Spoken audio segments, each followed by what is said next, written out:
Former First Lady Melania Trump has a charity event coming up in Florida in April.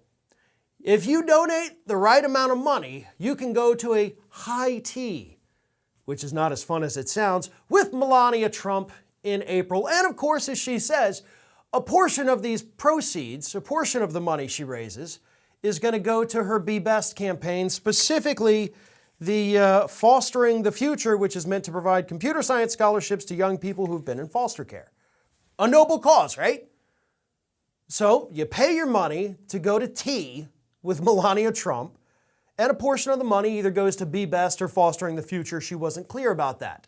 And so after this was announced, people started to look into this and say, oh, okay, she's running charitable organizations here in the state of Florida.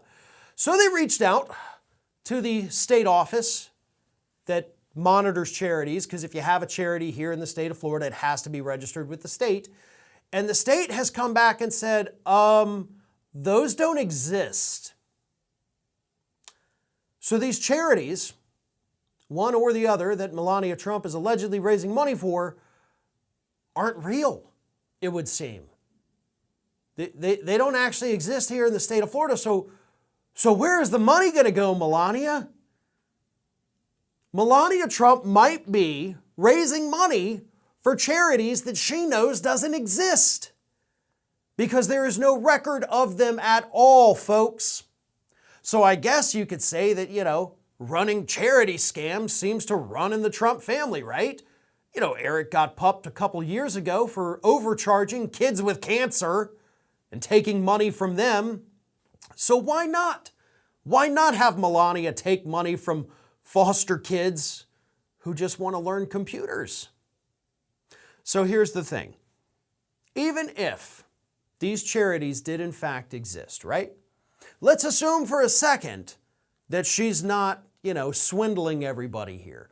It's important to remember that she only said a portion of the money is going to go towards these causes. So where does the rest of the money go anyway? Right? Does that go into your pocket, Melania? You trying to build up a nest egg in case you need to get the hell out? Get away from Donald? Hey, if that's the case, I'm totally okay with that. But if you're just using it to get rich, if you're using it to pay bills, like pay for the venue, pay for anything like that, you have the money to do that. You wouldn't need to take that away from kids in need. So I think there's another question there too, is let's assume for a moment she's not lying about these charities existing. Why not give them 100%? Because you're not even releasing the portion percentages of who is going to what. So there's a lot of questions that need to be answered here. But of course, the biggest one is obviously, why are you raising money for things that very clearly don't exist? Thanks for watching. And if you like what you saw, don't forget to like, comment, share, and most importantly, subscribe to our Ring of Fire channel here.